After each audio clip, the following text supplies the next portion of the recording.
Hello and welcome back to the Dune Minute Podcast, your place to dive deep, minute by minute, into the cinematic adaptation of Frank Herbert's World of Dune. I'm one of your hosts, Zach. And I'm John. And once again, we are joined by our good friend, Kaf. Hello, everyone. And this week we are remembering the tooth. Oh, my goodness. We're doing a little impromptu dentistry today. So as we left off yesterday, UA is crouching down to eye level paralyzed Leto, explaining to him his betrayal. He's pixel peeking around the corner. Yeah, he's jiggle peeking around the corner. For you non-gamers in the audience, that means that he's just quickly strafing side to side to, only get his eye out of the corner just for a second. Good. Thank you, because I had no idea what that meant. Sorry, Zach. No, so UA is explaining his betrayal and his reasons. We talked a little bit about the satchel that UA started undoing as he was getting down to eye level with Leto, and we finally see the contents of that satchel, and in there is a little white box, and he kind of props the box open almost like you would like a jewelry box or a ring box. Yeah, a very ornate box. It is. Yeah. Pretty sure I have the thumbnail for today's episode is that box. Yes. But yeah, instead of a ring, it's a tooth. It's a fake tooth with two very long and very not comfortable looking metal spikes coming out of the bottom of it. And having recently had my wisdom teeth taken out a few months ago, that looks not comfortable. Yeah, I have a weird thing about like teeth horror. Yeah. Like if stuff happens to people's teeth, like that scene in American History X haunts me. Oh God, yeah, no. Get the bite the curb scene. I hate it so much. Maybe the silver lining here is that whatever this thing is being received to is already in there. Fair. Yeah. Because he did say that I will replace your pec tooth, right? Yeah. Yeah. So I had a note about this. I'm skipping ahead just for a second. But does he say peg tooth or back tooth? Peg, according to the subtitles. That's what I thought. Okay, so peg was on the subtitles for sure. But when I listened to just the audio, I could have swore he just said back tooth. A peg tooth is a actual like thing though. Ah, yeah. Okay. Because you hear about like all these spies and stuff from the Cold War that had peg teeth with a cyanide tooth. Okay. So like that was like an actual thing. Oh, okay. Hey, well, you learn something every day. Is the thought here that Leto had an implant at some point? I'm sure. I mean, that was actually a question that I had for you. If the encyclopedia mentioned it just says anything peg tooth at all, so yeah. I'm sure there's some reasoning for it. Do you think he had to like grind it down in this moment? Like if he had just normal good teeth, he had to or he just pulled it out and he'd probably there's probably just like a dummy like normal tooth, and then like I don't know, maybe it's used if there's ever kind of like any envoy mission that Leto would have had to been sent on, and like he needs a cyanide pill or whatever. Yeah. Like, I don't know. I couldn't find any like additional. Yeah, I couldn't either. Oh, so I completely missed that point. Is the thought process here is that Leto had a suicide pill in his mouth this whole time?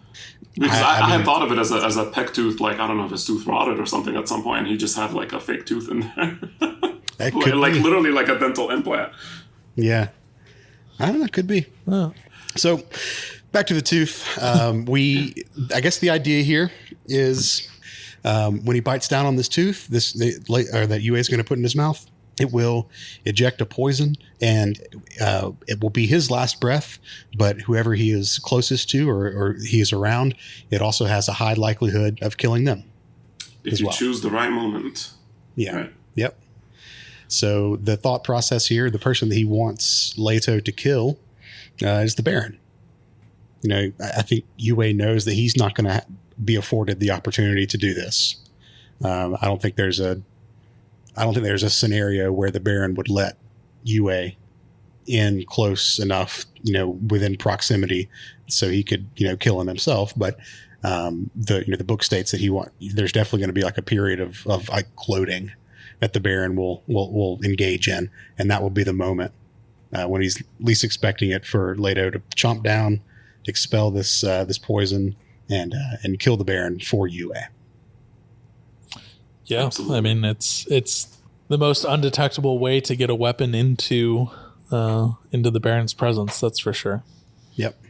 It will bypass scanners, etc. Especially, and I will not be on those episodes, but especially as when you guys eventually discuss how Leto is presented to the Baron, right? There's no way to hide a weapon. Yeah. So I will save that for. I'll be looking forward to listening to that and some of those, camera work that have to be done to make that happen. There's a few ways. Yeah. Leto's still got the old prison pocket. I still can't get over how ornate that case was for the tooth, because especially in last week, you guys talked about how ornate the little shot of water with the 2 pills presented on the wood. I'm like, who's making those for Yue? Is he making them himself? Yue just in his he's a woodworker. He's just fucking whittling some pill trays and stuff. I mean, I ain't mad at it. Yeah, that's some shit that I do. I was gonna say you're into like artisan shit, like leather, work and dyeing. I'll sit down and watch TV and whittle a spoon. Yeah, I have a spoon that you've whittled. Yeah, it's nice. Oh, that's great. It's a good sauce spoon. Yeah, it's a great little spoon. I need to do that again. I haven't done that in a long time. So I think is that all the dialogue we get from Yue and Leto at this point? That's the only thing that I have. Not a single instance of remember the tooth. I know. It's like 12 times written on the page. Literally, I think it was about 12 times on the page written down. Remember the tooth. Remember to. Then it makes sense in the book, right? Because here you have a very disoriented, almost falling asleep Leto because of the drug, and remember the tooth, right? So that when you wake up, that's the first thing on your mind. I was so upset we didn't get a single remember the tooth. But that's we can't have everything, I guess. The audience will remember. You can always go back and watch the Lynch to get your tooth remembrance. But we don't see the moment that Yue, conducts some impromptu dentistry, but I'm sure it felt fantastic because it seems like Leto can still feel everything. He just can't move. So hopefully the peg tooth replacement is quick and relatively painless. Yeah. In the book, it's implied that he's going to knock him out to do it. Yeah. But we also don't get it kind of cuts away from that scene in the book a little bit before. Yeah, we don't have any confirmation. Yeah. The instrument that Yue is holding the peg tooth with, though, almost reminds me of the same instrument that they use in A Clockwork Orange to hold your eyes open, keep the eyes held open. I'm intimately familiar with that. I know you are because you just had LASIK. Yeah, but I had one. I had some used on me not 2-3 weeks ago. Also, would that suggest that there's another instrument that would remove the currently in place peg tooth? I just figured more like regular dental looking instruments. Just a set of pliers. Well, no, I think what I'm asking is, he's got it ready to go. Has he already removed the one that's in the mouth? Oh, I don't know. Who knows? Maybe. We don't linger here though. We cut right from this scene over to a shot of those wooden bowls that we just talked about.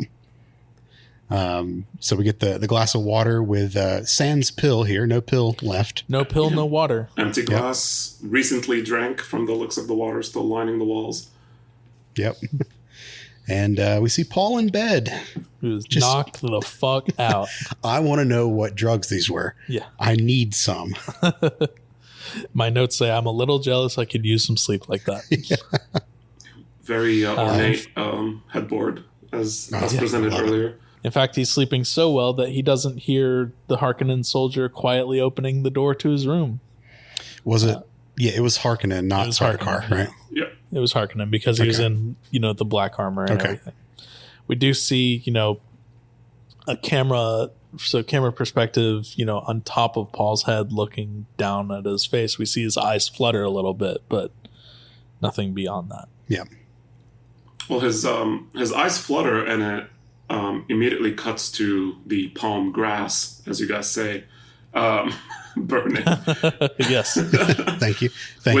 Which is a nod to one of the original dreams very early in the movie that he was having, right? Yeah, and I it initially makes me thought wonder if this is what he predicted or foresaw in the opening scene. I think it is. So when I saw his eyes flutter and then we immediately go to the palm trees burning, I thought this was another like vision that he's having. Yeah, exactly. And you're absolutely right. It's meant to invoke that, but then we see, oh no, other stuff's happening. Other people are here. This is real life. But I absolutely think this was the vision that he saw way back when, early on. Didn't know what to make of it, obviously, because he didn't know, the context around it. But this was something that he saw. Yeah, so I do think the eye twitching was a nod to like, hey, remember this happened? But like, oh no, this is actually happening. Yeah. Yeah, this is the first of Paul's vision. The first time that we see one of Paul's visions come to fruition, and we kind of talked about. I think it was last week or maybe the week before. It would have been the week before, where like we had the theory that like Paul's visions show multiple different outcomes in the future. Yeah, well, they can change. They're not always accurate. Yeah. They can change. But this, we're finally at that like kind of inflection point of.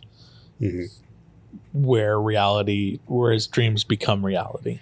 And that was one of the questions that Mohiam had for Paul after the box moment was I don't remember the weird English way of her asking, do your dreams come true? Do things always happen as you see them? Yeah. Yeah, I mean, he says not exactly. Like sometimes or whatever. Yeah, he says not exactly. Yeah. So. So we get the palm trees on fire, and we see a bunch of Atreides troops kneeling, all in a line. Yep. Men and women in this line. I don't know if you paused to look at some of them, but men and women in this line. So just everyone that they can round up from the castle. They're anyone that wasn't killed. Yeah, anyone who's not already dead. Yep. And guess who's back? Back again. Raban is back. Hide your friends, I guess. Hide your kids. Hide your wife. In your guys' note, when does this minute? What is the frame that ends this minute exactly? He gets down to the end of the line. Yep. And he's just like looking super pissed. So he doesn't there. do anything. Yeah, he doesn't do anything in this minute. He's just walking down the line of the prisoners. Yeah. His big clunky Dave Bautista body. He's gonna feed them, right? That's what's happening. Yeah, absolutely. It's really hot out. He's getting them water, actually. He's going to shake their hands one by one and tell them they did a good job. It's like the end of a Little League game. Both teams line up, shake hands, good game. Yeah. Well, if we stop watching the movie right now, you can just keep that in your head. Yep. But yeah, that's where our minute ends. So. Yeah. So some book notes here. I think a lot of this stuff is things we've already talked about. The part that is missing from Leto and UA's conversation that we talked about yesterday, just kind of organically, but UA tells Leto that, or he informs him that Wana did teach him some truth saying stuff. Like he has, he can do that ability, not all the time, but when he needs to, he can. So he makes it a point to say, after he says, I'm not going to get the chance to kill the Baron. I won't get that close. But as soon as I'm around him, I'll know. Like I'll know what happened to Wana. Like he's going to be able to. I just need to look into his eyes. Yeah. Yeah. So that is his end goal. All he needs to do is to get around the Baron for him to know and to use those Bene Gesserit skills that he's learned. he wants closure. He knows he's going to not live very long, and he needs closure on Lana. Yep. And yeah, just despite all this, I mean, he still wants to help Paul out. And, you know, I thought that line that he said, for Paul, I'll do what I can. Yep.